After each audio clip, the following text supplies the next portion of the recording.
Hi hello ನಮಸ್ತೆ ಎಲ್ಲರೂ ಹೇಗಿದ್ದೀರಾ ಎಲ್ಲರೂ ಚೆನ್ನಾಗಿದ್ದೀರಾ ಅಂತ ಭಾವಿಸ್ತಾ ಇಂದಿನ ವಿಡಿಯೋವನ್ನು ಪ್ರಾರಂಭಿಸೋಣ ಬನ್ನಿ. ಇಂದಿನ ವಿಡಿಯೋದಲ್ಲಿ third sem BA SCP syllabus Bengaluru ಯೂನಿವರ್ಸಿಟಿಯ ಇಂಡಿಯನ್ ಕಾನ್ಸ್ಟಿಟ್ಯೂಷನ್ ವ್ಯಾಲ್ಯೂಸ್ ನೋಡೋಣ. ಇದರಲ್ಲಿ ಮೊದಲನೇ ಚಾಪ್ಟರ್ ಇಂಟ್ರೊಡಕ್ಷನ್ ಪರಿಚಯ, ಈ ಚಾಪ್ಟರನ್ನು ನೋಡ್ತಾ ಹೋಗೋಣ ಬನ್ನಿ.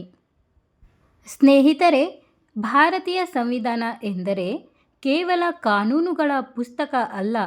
ಇದು ನಮ್ಮ ದೇಶವನ್ನು ಹೇಗೆ ಆಡಳಿತ ಮಾಡಬೇಕು, ನಾಗರಿಕರಿಗೆ ಯಾವ ಹಕ್ಕುಗಳು ಇರಬೇಕು, ಸಮಾಜದಲ್ಲಿ ಸಮಾನತೆ ಮತ್ತು ನ್ಯಾಯ ಹೇಗೆ ಇರಬೇಕು ಎಂಬುದನ್ನು ತಿಳಿಸುವ ಮಾರ್ಗದರ್ಶಕ ಗ್ರಂಥ. ಈ ಅಧ್ಯಯನದಲ್ಲಿ ನಾವು ಮುಖ್ಯವಾಗಿ ಏನನ್ನು ನೋಡಬೇಕೆಂದರೆ ಸಂವಿಧಾನಾತ್ಮಕ ಮೌಲ್ಯಗಳು ಎಂದರೇನು, ಅವುಗಳ ಅರ್ಥ, ಸ್ವಭಾವ ಮತ್ತು ಮಹತ್ವ, ಸಂವಿಧಾನ ಸಭೆಯ ರಚನೆ, ಪ್ರಸ್ತಾವನೆಯಲ್ಲಿರುವ ಮೌಲ್ಯಗಳು ಮತ್ತು ಡಾಕ್ಟರ್ BR ಅಂಬೇಡ್ಕರ್ ಅವರು ಮತ್ತು ನೆಹರು ಅವರ ಪಾತ್ರ, ಇವುಗಳನ್ನು ಕಲಿಯುತ್ತಿದ್ದೇವೆ. ಭಾರತೀಯ ಸಂವಿಧಾನದ ಪ್ರಸ್ತಾವನೆಯಲ್ಲಿ ನಮಗೆ ನ್ಯಾಯ, ಸ್ವಾತಂತ್ರ್ಯ, ಸಮಾನತೆ ಮತ್ತು ಸಹೋದರತ್ವ ಎಂಬ ಮೌಲ್ಯಗಳನ್ನು ನೀಡಲಾಗಿದೆ. ಇವೇ ನಮ್ಮ ಪ್ರಜಾಪ್ರಭುತ್ವದ ಅಡಿಪಾಯ. ಈ ಅಧ್ಯಾಯವನ್ನು ಸರಿಯಾಗಿ ಅರ್ಥ ಮಾಡಿಕೊಂಡರೆ ಮುಂದಿನ ಎಲ್ಲ ಅಧ್ಯಾಯಗಳನ್ನು ಕಲಿಯುವುದು ಸುಲಭವಾಗುತ್ತದೆ. ಪರೀಕ್ಷೆಯ ದೃಷ್ಟಿಯಿಂದಲೂ ಇದು ತುಂಬ ಮುಖ್ಯವಾದ ಅಧ್ಯಾಯ. ಹಾಗಾಗಿ ಸ್ನೇಹಿತರೆ, ಈ ಲೆಸನ್ನನ್ನು ಗಮನದಿಂದ ಕೇಳಿ ಪ್ರತಿಯೊಂದು ಮೌಲ್ಯದ ಅರ್ಥವನ್ನು ಜೀವನಕ್ಕೆ ಜೋಡಿಸಿ. ಇವಾಗ ನಾವು ಅರ್ಥವನ್ನು ನೋಡೋಣ. ಭಾರತೀಯ ಸಂವಿಧಾನಾತ್ಮಕ ಮೌಲ್ಯಗಳು ಎಂದರೆ ಭಾರತದ ಸಂವಿಧಾನದಲ್ಲಿ ಒಳಗೊಂಡಿರುವ ಮೂಲ ತತ್ವಗಳು, ಆದರ್ಶಗಳು, ನೈತಿಕ ಮೌಲ್ಯಗಳು. ಇವುಗಳ ಆಧಾರದ ಮೇಲೆ ದೇಶದ ಆಡಳಿತ ನಡೆಯುತ್ತದೆ. ನಾಗರಿಕರ ಹಕ್ಕು, ಕರ್ತವ್ಯಗಳು ನಿರ್ಧಾರವಾಗುತ್ತವೆ. ಸಮಾಜದಲ್ಲಿ ನ್ಯಾಯ, ಸಮಾನತೆ ಮತ್ತು ಸ್ವಾತಂತ್ರ್ಯ ಕಾಪಾಡಲಾಗುತ್ತದೆ. ಒಂದು ಸಾಲಿನಲ್ಲಿ ಹೇಳುವುದಾದರೆ ಭಾರತೀಯ ಸಂವಿಧಾನಾತ್ಮಕ ಮೌಲ್ಯಗಳು ಎಂದರೆ ಸಂವಿಧಾನವು ನಮಗೆ ನೀಡಿರುವ ಜೀವನ ಮಾರ್ಗದರ್ಶಕ ತತ್ವಗಳು. ಇನ್ನೂ ಸರಳವಾಗಿ ಹೇಳಬೇಕಾದರೆ ನಾವು ಹೇಗೆ ಬದುಕಬೇಕು, ಸರ್ಕಾರ ಹೇಗೆ ನಡೆಯಬೇಕು ಎಂದು ಹೇಳುವ ಮೌಲ್ಯಗಳೇ ಸಂವಿಧಾನಾತ್ಮಕ ಮೌಲ್ಯಗಳು. ಇವಾಗ ನಾವು ಭಾರತೀಯ ಸಂವಿಧಾನಾತ್ಮಕ ಮೌಲ್ಯಗಳ ಸ್ವಭಾವವನ್ನು ನೋಡುತ್ತಾ ಹೋಗೋಣ. ಭಾರತೀಯ ಸಂವಿಧಾನಾತ್ಮಕ ಮೌಲ್ಯಗಳ ಸ್ವಭಾವವು ಭಾರತವನ್ನು ಒಂದು ನ್ಯಾಯಯುತ, ಸಮಾನ, ಪ್ರಜಾಸತ್ತಾತ್ಮಕ ಮತ್ತು ಮಾನವೀಯ ರಾಷ್ಟ್ರವಾಗಿ ರೂಪಿಸುವ ಉದ್ದೇಶ ಹೊಂದಿದೆ. ಈ ಮೌಲ್ಯಗಳು ಕೇವಲ ಕಾನೂನು ನಿಯಮಗಳಲ್ಲ, ಅವುಗಳು ಸಮಾಜದ ನೈತಿಕ ಆತ್ಮವಾಗಿದೆ. ಇವಾಗ ನಾವು ಒಂದೊಂದೇ ಪಾಯಿಂಟ್ಸ್ ನೋಡ್ತಾ ಹೋಗೋಣ. ಮೊದಲಿಗೆ ಪ್ರಜಾಸತ್ತಾತ್ಮಕ ಸ್ವಭಾವ ಅಂದರೆ ಭಾರತೀಯ ಸಂವಿಧಾನಾತ್ಮಕ ಮೌಲ್ಯಗಳು ಪ್ರಜಾಸತ್ತಾತ್ಮಕ ಸ್ವಭಾವವನ್ನು ಹೊಂದಿವೆ. ಅಂದರೆ ಆಡಳಿತವು ಜನರಿಂದ ಜನರಿಗಾಗಿ ಮತ್ತು ಜನರ ಮೂಲಕ ನಡೆಯಬೇಕು. ನಾಗರಿಕರಿಗೆ ಮತದಾನದ ಹಕ್ಕು, ಅಭಿವ್ಯಕ್ತಿ ಸ್ವಾತಂತ್ರ್ಯ, ಸರ್ಕಾರವನ್ನು ಪ್ರಶ್ನಿಸುವ ಹಕ್ಕು ಇವೆ. ಇದರಿಂದ ಜನರು ಆಡಳಿತದಲ್ಲಿ ಸಕ್ರಿಯವಾಗಿ ಭಾಗವಹಿಸಲು ಸಾಧ್ಯವಾಗುತ್ತದೆ. 2. ಮಾನವೀಯ ಸ್ವಭಾವ. ಈ ಮೌಲ್ಯಗಳು ಮಾನವನ ಗೌರವವನ್ನು ಕೇಂದ್ರ ಬಿಂದುಗೊಳಿಸಿಕೊಂಡಿವೆ. ಪ್ರತಿಯೊಬ್ಬ ವ್ಯಕ್ತಿಗೂ ಗೌರವದಿಂದ ಬದುಕುವ ಹಕ್ಕು ಇದೆ ಎಂದು ಸಂವಿಧಾನ ಒಪ್ಪಿಕೊಳ್ಳುತ್ತದೆ. ಜಾತಿ, ಧರ್ಮ, ಲಿಂಗ, ವರ್ಗ ಯಾವುದನ್ನು ಪರಿಗಣಿಸದೆ ಮಾನವನ ಮೌಲ್ಯಗಳನ್ನು ಕಾಪಾಡುವುದು ಇದರ ಮುಖ್ಯ ಸ್ವಭಾವವಾಗಿದೆ. 3. ನ್ಯಾಯಾಧಾರಿತ ಸ್ವಭಾವ. ಭಾರತೀಯ ಸಂವಿಧಾನವು ಸಾಮಾಜಿಕ, ಆರ್ಥಿಕ ಮತ್ತು ರಾಜಕೀಯ ನ್ಯಾಯವನ್ನು ಒತ್ತಿ ಹೇಳುತ್ತದೆ. ಸಮಾಜದ ಹಿಂದುಳಿದ ಮತ್ತು ದುರ್ಬಲ ವರ್ಗಗಳಿಗೆ ನ್ಯಾಯ ದೊರಕಬೇಕು ಎಂಬುದೇ ಇದರ ಆದೇಶ. ಅನ್ಯಾಯ, ಶೋಷಣೆ ಮತ್ತು ಅಸಮಾನತೆಯನ್ನು ನಿವಾರಿಸುವುದು ಸಂವಿಧಾನಾತ್ಮಕ ಮೌಲ್ಯಗಳ ಸ್ವಭಾವವಾಗಿದೆ. 4. ಸಮಾನತೆಯ ಸ್ವಭಾವ. ಸಂವಿಧಾನಾತ್ಮಕ ಮೌಲ್ಯಗಳು ಎಲ್ಲ ನಾಗರಿಕರಿಗೂ ಕಾನೂನಿನ ಮುಂದೆ ಸಮಾನರು ಎಂದು ಘೋಷಿಸುತ್ತವೆ. ಯಾವುದೇ ರೀತಿಯ ಭೇದ ಭಾವಕ್ಕೆ ಅವಕಾಶವಿಲ್ಲ. ಇದು ಸಾಮಾಜಿಕ ಸಮಾನತೆ ಮತ್ತು ಸಮಾವೇಶಿತ ಸಮಾಜ ನಿರ್ಮಾಣಕ್ಕೆ ದಾರಿ ಮಾಡಿಕೊಡುತ್ತದೆ. 5. ನೈತಿಕ ಮತ್ತು ಕಾನೂನು ಸ್ವಭಾವ. ಈ ಮೌಲ್ಯಗಳು ಕೇವಲ ಕಾನೂನು ನಿಯಮಗಳಷ್ಟೇ ಅಲ್ಲ, ಇವು ನೈತಿಕ ಮೌಲ್ಯಗಳನ್ನು ಒಳಗೊಂಡಿವೆ. ಸರ್ಕಾರ ಮತ್ತು ನಾಗರಿಕರು ನೈತಿಕವಾಗಿ ವರ್ತಿಸಬೇಕು ಎಂಬ ಸಂದೇಶವನ್ನು ಸಂವಿಧಾನ ನೀಡುತ್ತದೆ. 6. ಸಮಾವೇಶಿತ ಸ್ವಭಾವ ಅಂದರೆ ಭಾರತದ ವೈವಿಧ್ಯತೆಯನ್ನು ಗಮನದಲ್ಲಿಟ್ಟುಕೊಂಡು ಎಲ್ಲ ಧರ್ಮಗಳು, ಭಾಷೆಗಳು, ಸಂಸ್ಕೃತಿಗಳು, ಸಮುದಾಯಗಳನ್ನು ಒಗ್ಗೂಡಿಸುವ ಸ್ವಭಾವವನ್ನು ಹೊಂದಿದೆ. ಇದು ವೈವಿಧ್ಯತೆಯಲ್ಲಿನ ಏಕತೆಯನ್ನು ಬಲಪಡಿಸುತ್ತದೆ. 7. ಲವಚಿಕ ಮತ್ತು ಸ್ಥಿರ ಸ್ವಭಾವ ಅಂದರೆ ಸಂವಿಧಾನಾತ್ಮಕ ಮೌಲ್ಯಗಳು ಕಾಲಾನುಗುಣವಾಗಿ ಬದಲಾವಣೆಗಳನ್ನು ಸ್ವೀಕರಿಸುವಷ್ಟು ಲವಚಿಕವಾಗಿವೆ. ಅದೇ ಸಮಯದಲ್ಲಿ ದೇಶದ ಮೂಲ ಆತ್ಮ ಮತ್ತು ಮೌಲ್ಯಗಳನ್ನು ಕಾಯ್ದುಕೊಳ್ಳುವಷ್ಟು ಸ್ಥಿರವಾಗಿವೆ. ಇದು ಸಂವಿಧಾನವನ್ನು ಜೀವಂತ ದಸ್ತಾವೇಜಾಗಿಸುತ್ತದೆ. ಹೀಗಾಗಿ ಭಾರತೀಯ ಸಂವಿಧಾನಾತ್ಮಕ ಮೌಲ್ಯಗಳ ಸ್ವಭಾವವು ಪ್ರಜಾಸತ್ತಾತ್ಮಕ, ಮಾನವೀಯ, ನ್ಯಾಯ ಮತ್ತು ಸಮಾನತೆಯ ಆಧಾರಿತ, ನೈತಿಕ ಮತ್ತು ಸಮಾವೇಶಿತ ಸ್ವರೂಪವನ್ನು ಹೊಂದಿದೆ. ಈ ಸ್ವಭಾವವೇ ಭಾರತೀಯ ಸಂವಿಧಾನವನ್ನು ವಿಶ್ವದ ಶ್ರೇಷ್ಠ ಸಂವಿಧಾನಗಳಲ್ಲಿ ಒಂದಾಗಿಸಿದೆ. ಒಟ್ಟಾರೆಯಾಗಿ ಹೇಳುವುದಾದರೆ, ಭಾರತೀಯ ಸಂವಿಧಾನಾತ್ಮಕ ಮೌಲ್ಯಗಳ ಸ್ವಭಾವವು ಪ್ರಜಾಸತ್ತಾತ್ಮಕ, ಮಾನವೀಯ, ನ್ಯಾಯಾಧಾರಿತ ಮತ್ತು ಸಮಾನತೆಗಾಗಿದೆ. ಇವಾಗ ನಾವು ಭಾರತೀಯ ಸಂವಿಧಾನಾತ್ಮಕ ಮೌಲ್ಯಗಳ ವ್ಯಾಪ್ತಿಯನ್ನು ನೋಡೋಣ. ವ್ಯಾಪ್ತಿ ಎಂದರೆ ಸಂವಿಧಾನಾತ್ಮಕ ಮೌಲ್ಯಗಳು ಯಾವ ಯಾವ ಕ್ಷೇತ್ರಗಳಿಗೆ ಅನ್ವಯಿಸುತ್ತವೆ, ಅವುಗಳ ಪ್ರಭಾವ ಎಷ್ಟರ ಮಟ್ಟಿಗಿದೆ, ವಿಸ್ತಾರವಾಗಿದೆ ಎನ್ನುವುದನ್ನು ಸೂಚಿಸುತ್ತದೆ. ಭಾರತೀಯ ಸಂವಿಧಾನಾತ್ಮಕ ಮೌಲ್ಯಗಳ ವ್ಯಾಪ್ತಿ ಬಹಳ ವಿಶಾಲವಾಗಿದೆ. ಇವು ಕೇವಲ ಸರ್ಕಾರಕ್ಕೆ ಮಾತ್ರ ಅಲ್ಲ, ನಾಗರಿಕರ ಜೀವನದ ಪ್ರತಿಯೊಂದು ಅಂಗಕ್ಕೂ ಅನ್ವಯಿಸುತ್ತವೆ. ಒಂದೊಂದೇ ಪಾಯಿಂಟ್ಸ್ ನೋಡ್ತಾ ಹೋಗೋಣ. ಮೊದಲನೇದು ಆಡಳಿತ ವ್ಯವಸ್ಥೆಯ ವ್ಯಾಪ್ತಿ ಅಂದರೆ ಸಂವಿಧಾನಾತ್ಮಕ ಮೌಲ್ಯಗಳು ಕೇಂದ್ರ ಸರ್ಕಾರ, ರಾಜ್ಯ ಸರ್ಕಾರ ಮತ್ತು ಸ್ಥಳೀಯ ಆಡಳಿತ ಎಲ್ಲ ಹಂತಗಳ ಆಡಳಿತಕ್ಕೆ ಮಾರ್ಗದರ್ಶನ ನೀಡುತ್ತವೆ. ಸರ್ಕಾರದ ಅಧಿಕಾರಿಗಳಿಗೆ ಮಿತಿ ವಿಧಿಸಿ ನ್ಯಾಯಯುತ ಮತ್ತು ಜವಾಬ್ದಾರಿಯುತ ಆಡಳಿತ ನಡೆಯುವಂತೆ ಮಾಡುತ್ತದೆ. 2. ನಾಗರಿಕರ ಹಕ್ಕು ಮತ್ತು ಕರ್ತವ್ಯಗಳ ವ್ಯಾಪ್ತಿ. ಈ ಮೌಲ್ಯಗಳ ವ್ಯಾಪ್ತಿ ಮೂಲ ಹಕ್ಕುಗಳು ಮತ್ತು ಮೂಲ ಕರ್ತವ್ಯಗಳು. ಇವುಗಳ ಮೂಲಕ ನಾಗರಿಕರ ಜೀವನಕ್ಕೆ ನೇರವಾಗಿ ಸಂಬಂಧಿಸಿದೆ. ನಾಗರಿಕರು ತಮ್ಮ ಹಕ್ಕುಗಳನ್ನು ಬಳಸುವಾಗ ಇತರರ ಹಕ್ಕುಗಳನ್ನು ಗೌರವಿಸಬೇಕು ಎಂಬ ಭಾವನೆ ಬೆಳೆಸುತ್ತದೆ. 3. ಸಾಮಾಜಿಕ ಜೀವನದ ವ್ಯಾಪ್ತಿ ಅಂದರೆ ಸಂವಿಧಾನಾತ್ಮಕ ಮೌಲ್ಯಗಳು ಜಾತಿ ವ್ಯವಸ್ಥೆ, ಲಿಂಗಭೇದ, ಅಸ್ಪೃಶ್ಯತೆ, ಸಾಮಾಜಿಕ ಅಸಮಾನತೆ ಇವುಗಳನ್ನು ನಿವಾರಿಸುವ ಉದ್ದೇಶ ಹೊಂದಿವೆ. ಇವು ಸಮಾಜದಲ್ಲಿ ಸಮಾನತೆ, ಸಹೋದರತ್ವ ಮತ್ತು ಮಾನವ ಗೌರವವನ್ನು ಬೆಳೆಸುತ್ತದೆ. 4. ಆರ್ಥಿಕ ಕ್ಷೇತ್ರದ ವ್ಯಾಪ್ತಿ ಅಂದರೆ ಸಂವಿಧಾನಾತ್ಮಕ ಮೌಲ್ಯಗಳು ಆರ್ಥಿಕ ನ್ಯಾಯ, ಸಂಪತ್ತಿನ ಸಮನ್ಯಾಯ ಹಂಚಿಕೆ, ದುರ್ಬಲ ವರ್ಗಗಳ ರಕ್ಷಣೆ ಇವುಗಳಿಗೆ ಒತ್ತು ನೀಡುತ್ತವೆ. ಸಮಾಜವಾದ ತತ್ವದ ಮೂಲಕ ಬಡವರು ಮತ್ತು ಶ್ರೀಮಂತರ ನಡುವಿನ ಅಂತರ ಕಡಿಮೆಯಾಗುವಂತೆ ಮಾಡುತ್ತವೆ. 5. ರಾಜಕೀಯ ಜೀವನದ ವ್ಯಾಪ್ತಿ ಅಂದರೆ ಈ ಮೌಲ್ಯಗಳು ಮತದಾನದ ಹಕ್ಕು, ರಾಜಕೀಯ ಸಮಾನತೆ ಮತ್ತು ಪ್ರಜಾಸತ್ತಾತ್ಮಕ ಪಾಲ್ಗೊಳ್ಳುವಿಕೆ ಇವುಗಳನ್ನು ಖಚಿತಪಡಿಸುತ್ತವೆ. ಜನರು ಆಡಳಿತದಲ್ಲಿ ಸಕ್ರಿಯವಾಗಿ ಭಾಗವಹಿಸುವಂತೆ ಪ್ರೇರೇಪಿಸುತ್ತವೆ. 6.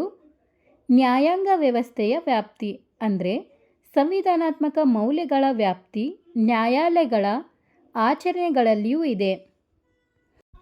ಕಾನೂನು ಪ್ರಾಬಲ್ಯ, ಸಂವಿಧಾನದ ಸರ್ವೋಚ್ಚತೆ, ನ್ಯಾಯಾಂಗದ ಸ್ವಾತಂತ್ರ್ಯ ಇವುಗಳನ್ನೆಲ್ಲ ಈ ಮೌಲ್ಯಗಳು ಬಲಪಡಿಸುತ್ತವೆ. 7. ಶಿಕ್ಷಣ ಮತ್ತು ಜಾಗೃತಿ ಕ್ಷೇತ್ರದ ವ್ಯಾಪ್ತಿ ಅಂದರೆ ಶಿಕ್ಷಣದ ಮೂಲಕ ಸಂವಿಧಾನಾತ್ಮಕ ಮೌಲ್ಯಗಳನ್ನು ಜನರಲ್ಲಿ ನೆಡುವುದು ಅಂದರೆ ಬೆಳೆಸುವುದು. ಮತ್ತು ಉತ್ತಮ ನಾಗರಿಕರನ್ನು ರೂಪಿಸುವುದು, ಇವುಗಳಿಗೂ ಈ ಮೌಲ್ಯಗಳು ಅನ್ವಯಿಸುತ್ತವೆ. ವಿದ್ಯಾರ್ಥಿಗಳಲ್ಲಿ ಸಂವಿಧಾನದ ಜಾಗೃತಿ ಮೂಡಿಸುವುದು ಇದರ ಪ್ರಮುಖ ವ್ಯಾಪ್ತಿಯಾಗಿದೆ. 8. ರಾಷ್ಟ್ರೀಯ ಏಕತೆ ಮತ್ತು ಅಖಂಡತೆ. ಭಾರತದ ವೈವಿಧ್ಯತೆಯ ನಡುವೆಯೂ ರಾಷ್ಟ್ರೀಯ ಏಕತೆ ಮತ್ತು ಸಹೋದರತ್ವ ಕಾಪಾಡುವುದು ಸಂವಿಧಾನಾತ್ಮಕ ಮೌಲ್ಯಗಳ ಪ್ರಮುಖ ವ್ಯಾಪ್ತಿಯಾಗಿದೆ. ಹೀಗಾಗಿ ಭಾರತೀಯ ಸಂವಿಧಾನಾತ್ಮಕ ಮೌಲ್ಯಗಳ ವ್ಯಾಪ್ತಿ ಆಡಳಿತ, ಸಮಾಜ, ಆರ್ಥಿಕತೆ, ರಾಜಕೀಯ, ನ್ಯಾಯಾಂಗ, ನಾಗರಿಕರ ಜೀವನ ಎಲ್ಲ ಕ್ಷೇತ್ರಗಳಲ್ಲೂ ಒಳಗೊಂಡಿದೆ. ಇದೇ ಕಾರಣಕ್ಕೆ ಸಂವಿಧಾನಾತ್ಮಕ ಮೌಲ್ಯಗಳು ಭಾರತದ ಪ್ರಜಾಸತ್ತಾತ್ಮಕ ವ್ಯವಸ್ಥೆಯ ಮೂಲ ಅಡಿಪಾಯವಾಗಿದೆ. ಒಟ್ಟಾರೆಯಾಗಿ ಭಾರತೀಯ ಸಂವಿಧಾನಾತ್ಮಕ ಮೌಲ್ಯಗಳ ವ್ಯಾಪ್ತಿ ನಾಗರಿಕರ ಜೀವನದ ಎಲ್ಲ ಕ್ಷೇತ್ರಗಳಿಗೆ ವಿಸ್ತರಿಸಿದೆ. ಇವಾಗ ನಾವು ಭಾರತೀಯ ಸಂವಿಧಾನಾತ್ಮಕ ಮೌಲ್ಯಗಳ ಪ್ರಾಮುಖ್ಯತೆಯನ್ನು ನೋಡೋಣ. ಪ್ರಾಮುಖ್ಯತೆ ಎಂದರೆ ಸಂವಿಧಾನಾತ್ಮಕ ಮೌಲ್ಯಗಳು ಏಕೆ ಅಗತ್ಯ, ಸಮಾಜ ಮತ್ತು ಆಡಳಿತದಲ್ಲಿ ಅವುಗಳ ಪಾತ್ರ ಏನು ಎನ್ನುವುದನ್ನು ಸೂಚಿಸುತ್ತದೆ. ಭಾರತೀಯ ಸಂವಿಧಾನಾತ್ಮಕ ಮೌಲ್ಯಗಳು ಭಾರತವನ್ನು ಒಂದು ನ್ಯಾಯಯುತ, ಸಮಾನ ಮತ್ತು ಪ್ರಜಾಸತ್ತಾತ್ಮಕ ರಾಷ್ಟ್ರವಾಗಿ ಉಳಿಸುವಲ್ಲಿ ಮಹತ್ವದ ಪಾತ್ರವನ್ನು ವಹಿಸುತ್ತದೆ. ಇವಾಗ ನಾವು ಒಂದೊಂದೇ ಪಾಯಿಂಟ್ಸ್ ನೋಡುತ್ತಾ ಹೋಗೋಣ. ಮೊದಲನೆಯದು ಪ್ರಜಾಸತ್ತಾತ್ಮಕ ವ್ಯವಸ್ಥೆ ಬಲಪಡಿಸುವಲ್ಲಿ, ಅಂದರೆ ಸಂವಿಧಾನಾತ್ಮಕ ಮೌಲ್ಯಗಳು ಜನರ ಆಡಳಿತವನ್ನು ಖಚಿತಪಡಿಸುತ್ತವೆ. ಮತದಾನದ ಹಕ್ಕು, ಅಭಿವ್ಯಕ್ತಿ ಸ್ವಾತಂತ್ರ್ಯ, ಸರ್ಕಾರವನ್ನು ಪ್ರಶ್ನಿಸುವ ಹಕ್ಕು ಇವೆಲ್ಲವನ್ನು ರಕ್ಷಿಸುವ ಮೂಲಕ ಪ್ರಜಾಸತ್ತಾತ್ಮಕ ವ್ಯವಸ್ಥೆಯನ್ನು ಬಲಪಡಿಸುತ್ತದೆ. 2. ನ್ಯಾಯಯುತ ಸಮಾಜ ನಿರ್ಮಾಣದಲ್ಲಿ, ಅಂದರೆ ಈ ಮೌಲ್ಯಗಳು ಸಾಮಾಜಿಕ, ಆರ್ಥಿಕ ಮತ್ತು ರಾಜಕೀಯ ನ್ಯಾಯವನ್ನು ಒತ್ತಿ ಹೇಳುತ್ತದೆ. ಅನ್ಯಾಯ, ಶೋಷಣೆ ಮತ್ತು ಅಸಮಾನತೆಯ ವಿರುದ್ಧ ಹೋರಾಡಲು ಸಂವಿಧಾನಾತ್ಮಕ ಮೌಲ್ಯಗಳು ಮಾರ್ಗದರ್ಶನ ನೀಡುತ್ತವೆ. 3. ಸಮಾನತೆ ಮತ್ತು ಮಾನವನ ಗೌರವ ಕಾಪಾಡುವಲ್ಲಿ, ಅಂದರೆ ಎಲ್ಲ ನಾಗರಿಕರು ಕಾನೂನಿನ ಮುಂದೆ ಸಮಾನರು ಎಂಬ ತತ್ವ ಮಾನವ ಗೌರವವನ್ನು ಕಾಪಾಡುತ್ತದೆ. ಜಾತಿ, ಧರ್ಮ, ಲಿಂಗ ಆಧಾರಿತ ಭೇದ ಭಾವವನ್ನು ನಿರಾಕರಿಸುವಲ್ಲಿ ಈ ಮೌಲ್ಯಗಳು ಪ್ರಮುಖವಾಗಿವೆ. 4. ರಾಷ್ಟ್ರೀಯ ಏಕತೆ ಮತ್ತು ಸಹೋದರತ್ವದಲ್ಲಿ, ಅಂದರೆ ಭಾರತದ ವೈವಿಧ್ಯತೆಯ ನಡುವೆಯೂ ರಾಷ್ಟ್ರೀಯ ಏಕತೆ ಮತ್ತು ಭ್ರಾತೃತ್ವವನ್ನು ಉಳಿಸುವಲ್ಲಿ ಸಂವಿಧಾನಾತ್ಮಕ ಮೌಲ್ಯಗಳು ಪ್ರಮುಖ ಪಾತ್ರ ವಹಿಸುತ್ತವೆ. 5. ಸರ್ಕಾರದ ಅಧಿಕಾರಿಗಳಿಗೆ ಮಿತಿ ವಿಧಿಸುವಲ್ಲಿ, ಅಂದರೆ ಸಂವಿಧಾನಾತ್ಮಕ ಮೌಲ್ಯಗಳು ಸರ್ಕಾರ ಸ್ವೇಚ್ಛಾಚಾರವಾಗಿ ವರ್ತಿಸದಂತೆ ನಡೆಯುತ್ತವೆ. ಕಾನೂನು ಪ್ರಾಬಲ್ಯ ಮತ್ತು ಸಂವಿಧಾನದ ಸರ್ವೋಚ್ಚತೆ ಇದಕ್ಕೆ ಉದಾಹರಣೆ. 6. ನಾಗರಿಕ ಜವಾಬ್ದಾರಿತನ ಬೆಳೆಸುವಲ್ಲಿ, ಅಂದರೆ ಈ ಮೌಲ್ಯಗಳು ನಾಗರಿಕರಲ್ಲಿ ಕರ್ತವ್ಯದ ಭಾವನೆ ಬೆಳೆಸುತ್ತವೆ. ಹಕ್ಕುಗಳ ಜೊತೆಗೆ ಕರ್ತವ್ಯಗಳು ಇವೆ ಎಂಬ ಅರಿವು ಮೂಡಿಸುತ್ತದೆ. 7. ಸಾಮಾಜಿಕ ಪರಿವರ್ತನೆಗೆ ಪ್ರೇರಣೆ ನೀಡುವಲ್ಲಿ, ಅಂದರೆ ಸಂವಿಧಾನಾತ್ಮಕ ಮೌಲ್ಯಗಳು ಸಮಾಜದಲ್ಲಿ ಪ್ರಗತಿ, ಸುಧಾರಣೆ ಮತ್ತು ಸಮಾವೇಶವನ್ನು ಸುಧಾರಿಸಲು ಸಹಕಾರಿಯಾಗುತ್ತವೆ. 8.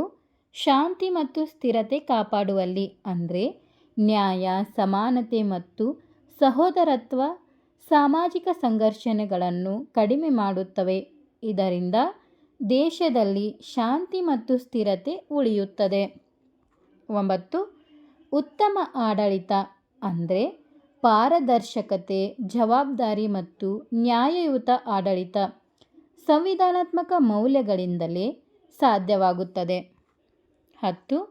ಜಾಗತಿಕ ಮಟ್ಟದಲ್ಲಿ ಭಾರತದ ಗುರುತು, ಅಂದರೆ ಭಾರತವನ್ನು ಸ್ವಾತಂತ್ರ್ಯ, ಸಮಾನತೆ ಮತ್ತು ಪ್ರಜಾಸತ್ತಾತ್ಮಕ ಮೌಲ್ಯಗಳನ್ನು ಪಾಲಿಸುವ ರಾಷ್ಟ್ರವಾಗಿ ಜಗತ್ತಿಗೆ ಪರಿಚಯಿಸುತ್ತದೆ. ಹೀಗಾಗಿ ಭಾರತೀಯ ಸಂವಿಧಾನಾತ್ಮಕ ಮೌಲ್ಯಗಳ ಪ್ರಾಮುಖ್ಯತೆ ಪ್ರಜಾಸತ್ತಾತ್ಮಕ ಆಡಳಿತ, ನ್ಯಾಯಯುತ ಸಮಾಜ, ಮಾನವ ಗೌರವ ಮತ್ತು ರಾಷ್ಟ್ರೀಯ ಏಕತೆ ಇವೆಲ್ಲವನ್ನು ಸಾಧಿಸುವಲ್ಲಿ ಅತ್ಯಂತ ಮಹತ್ವದ್ದಾಗಿದೆ. ಇದೇ ಕಾರಣಕ್ಕೆ ಸಂವಿಧಾನಾತ್ಮಕ ಮೌಲ್ಯಗಳು ಭಾರತೀಯ ಪ್ರಜಾಸತ್ತಾತ್ಮಕ ವ್ಯವಸ್ಥೆಯ ಹೃದಯವಾಗಿದೆ. ಒಟ್ಟಾರೆಯಾಗಿ ಹೇಳುವುದಾದರೆ, ಭಾರತೀಯ ಸಂವಿಧಾನಾತ್ಮಕ ಮೌಲ್ಯಗಳು ನ್ಯಾಯ, ಸಮಾನತೆ ಮತ್ತು ಪ್ರಜಾಸತ್ತಾತ್ಮಕತೆಯನ್ನು ಕಾಪಾಡುವಲ್ಲಿ ಅತ್ಯಂತ ಪ್ರಾಮುಖ್ಯತೆ ಹೊಂದಿವೆ. ಇವಾಗ ನಾವು ಸಂವಿಧಾನ ಸಭೆ ಹೇಗೆ ರಚನೆಯಾಯಿತು ಎಂದು ನೋಡ್ತಾ ಹೋಗೋಣ ಬನ್ನಿ. ಭಾರತೀಯ ಸಂವಿಧಾನವನ್ನು ರೂಪಿಸುವ ಉದ್ದೇಶದಿಂದ 1946ರಲ್ಲಿ ಕ್ಯಾಬಿನೆಟ್ ಮಿಷನ್ ಯೋಜನೆಯ ಆಧಾರದ ಮೇಲೆ ಸಂವಿಧಾನ ಸಭೆಯನ್ನು ರಚಿಸಲಾಯಿತು. ಈ ಸಭೆ ಭಾರತದ ದೇಶದ ರಾಜಕೀಯ, ಸಾಮಾಜಿಕ ಹಾಗೂ ಸಾಂಸ್ಕೃತಿಕ ವೈವಿಧ್ಯತೆಯನ್ನು ಪ್ರತಿಬಿಂಬಿಸುವ ಪ್ರತಿನಿಧಿ ಸಂಸ್ಥೆಯಾಗಿತ್ತು. ಪ್ರಾರಂಭದಲ್ಲಿ ಸಭೆಯಲ್ಲಿ ಒಟ್ಟು 389 ಸದಸ್ಯರು ಇದ್ದರು. ಇದರಲ್ಲಿ ಬ್ರಿಟಿಷ್ ಭಾರತದ ವಿವಿಧ ಪ್ರಾಂತ್ಯಗಳಿಂದ 296 ಸದಸ್ಯರು ಹಾಗೂ ಪ್ರಿನ್ಸ್ಲಿ ಸ್ಟೇಟ್ಸ್ನಿಂದ 93 ಸದಸ್ಯರು ಸೇರಿದ್ದರು. ಸದಸ್ಯರನ್ನು ನೇರವಾಗಿ ಜನರು ಆಯ್ಕೆ ಮಾಡದೆ ಪ್ರಾಂತ್ಯಗಳ ಶಾಸನ ಸಭೆಗಳ ಸದಸ್ಯರ ಮೂಲಕ ಪರೋಕ್ಷ ಚುನಾವಣೆಯಿಂದ ಆಯ್ಕೆ ಮಾಡಲಾಯಿತು. ಪ್ರಿನ್ಸ್ಲಿ ಸ್ಟೇಟ್ಸ್ನ ಸದಸ್ಯರನ್ನು ಆಯಾ ರಾಜ್ಯಗಳ ರಾಜರು ನಾಮನಿರ್ದೇಶನ ಮಾಡಿದರು. ಭಾರತ ಪಾಕಿಸ್ತಾನ ವಿಭಜನೆಯ ನಂತರ ಸಂವಿಧಾನ ಸಭೆಯ ಸದಸ್ಯರ ಸಂಖ್ಯೆ 299ಕ್ಕೆ ಇಳಿಯಿತು. ಸಂವಿಧಾನ ಸಭೆಯಲ್ಲಿ ವಿವಿಧ ಧರ್ಮಗಳು, ಭಾಷೆಗಳು, ಜಾತಿ ಸಮುದಾಯಗಳು ಮತ್ತು ಮಹಿಳೆಯರಿಗೆ ಪ್ರತಿನಿಧಿತ್ವ ನೀಡಲಾಗಿತ್ತು.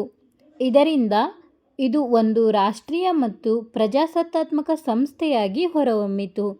ಈ ಸಭೆ ಭಾರತೀಯ ಸಂವಿಧಾನದ ಅಡಿಪಾಯವಾಗಿದ್ದು, ಸ್ವತಂತ್ರ ಭಾರತದ ಆಡಳಿತ ವ್ಯವಸ್ಥೆಗೆ ದೃಢವಾದ ಮೂಲವನ್ನು ಒದಗಿಸಿತ್ತು. ಭಾರತದ ಸಂವಿಧಾನ ರಚನಾ ಸಭೆಯು ಭಾರತದ ಇತಿಹಾಸದಲ್ಲಿ ಒಂದು ಪ್ರಮುಖ ಮೈಲುಗಲ್ಲಾಗಿದೆ. ಇದರ ಸ್ಥಾಪನೆ 1946ರ ಕ್ಯಾಬಿನೆಟ್ ಮಿಷನ್ ಪ್ಲಾನ್ ಶಿಫಾರಸ್ಸಿನ ಮೇರೆಗೆ ಸಂವಿಧಾನ ಸಭೆಯನ್ನು ರಚಿಸಲಾಯಿತು. ಮೊದಲ ಸಭೆ ಡಿಸೆಂಬರ್ 9, 1946ರಂದು ನವದೆಹಲಿಯ ಸಂವಿಧಾನ ಭವನದಲ್ಲಿ, ಅಂದರೆ ಈಗಿನ ಸಂಸತ್ತಿನ ಸೆಂಟ್ರಲ್ ಹಾಲ್, ಇದರಲ್ಲಿ ಮೊದಲ ಸಭೆ ನಡೆಯಿತು.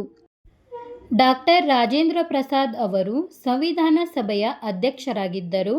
ಡಾಕ್ಟರ್ BR ಅಂಬೇಡ್ಕರ್ ಅವರು ಕರಡು ಸಮಿತಿಯ ಅಧ್ಯಕ್ಷರಾಗಿದ್ದರು ಮತ್ತು ಸಂವಿಧಾನದ ಮುಖ್ಯ ಶಿಲ್ಪಿ ಎಂದು ಪರಿಗಣಿಸಲ್ಪಟ್ಟಿದ್ದಾರೆ. TT ಕೃಷ್ಣಮಾಚಾರಿ ಅವರು ಕರಡು ಸಮಿತಿಯ ಉಪಾಧ್ಯಕ್ಷರಾಗಿದ್ದರು. ಸಂವಿಧಾನದ ರಚನೆಯ ಜವಾಬ್ದಾರಿಯನ್ನು 22 ಪ್ರಮುಖ ಮತ್ತು 5 ಉಪಸಮಿತಿಗಳಿಗೆ ವಹಿಸಲಾಗಿತ್ತು.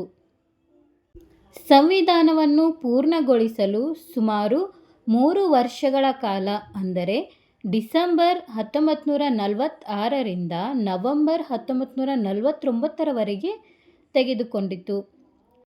ನವೆಂಬರ್ 26, 1949ರಂದು ಸಂವಿಧಾನ ಸಭೆಯು ಸಂವಿಧಾನವನ್ನು ಅಂಗೀಕರಿಸಿತು. ಅಂದರೆ ಇದೇ ದಿನವನ್ನು ಸಂವಿಧಾನ ದಿನ ಎಂದು ಆಚರಿಸಲಾಗುತ್ತದೆ.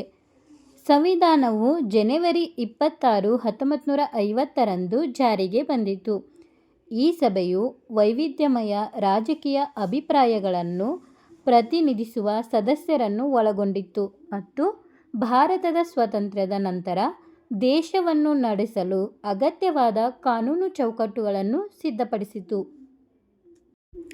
ಮುಂದಿನ ವಿಡಿಯೋದಲ್ಲಿ ಭಾರತೀಯ ಸಂವಿಧಾನದ ಪ್ರಸ್ತಾವನೆ, ಅಂದರೆ ಅದರಲ್ಲಿ ಬರುವ ಸಾರ್ವಭೌಮತ್ವ, ಪ್ರಜಾಪ್ರಭುತ್ವ, ಗಣರಾಜ್ಯ, ನ್ಯಾಯ, ಸ್ವಾತಂತ್ರ್ಯ, ಸಮಾನತೆ, ಸಹೋದರತ್ವ ಇವುಗಳನ್ನು ನೋಡೋಣ. ಹಾಗೆ ಸಂವಿಧಾನದ ಮೂಲ ರಚನೆ ಮತ್ತು ಲಕ್ಷಣಗಳು, ಸಂವಿಧಾನ ರಚನೆಯಲ್ಲಿ ಡಾಕ್ಟರ್ BR ಅಂಬೇಡ್ಕರ್ ಮತ್ತು ಜವಾಹರ್ಲಾಲ್ ನೆಹರು ಅವರ ಪಾತ್ರವನ್ನು ನೋಡೋಣ. ವಿಡಿಯೋ ಇಷ್ಟ ಆಗಿದ್ದರೆ ಲೈಕ್ ಮಾಡಿ, ಶೇರ್ ಮಾಡಿ, ಕಮೆಂಟ್ ಮಾಡಿ ಹಾಗೂ ಕಂಟೆಂಟ್ ಇಷ್ಟ ಆದರೆ ಮಾತ್ರ ಸಬ್ಸ್ಕ್ರೈಬ್ ಮಾಡಿ. ಧನ್ಯವಾದಗಳು.